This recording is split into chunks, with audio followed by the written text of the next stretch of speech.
Next thing is like copay. The patient will have to pay a fixed amount every time he meets a healthcare provider or the qualified healthcare professional.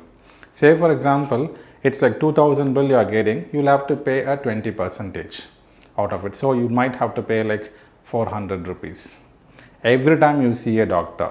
And this copay differs for the type of visits. Say for example, for an ER, emergency room visit might be higher, for a specialist it might be higher, and for a general practitioner it might be lesser.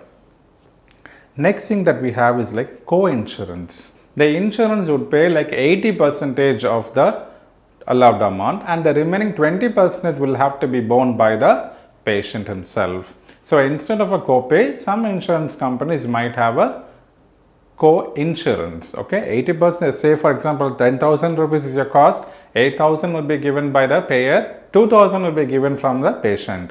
So here all these we call them as patient responsibilities, PR.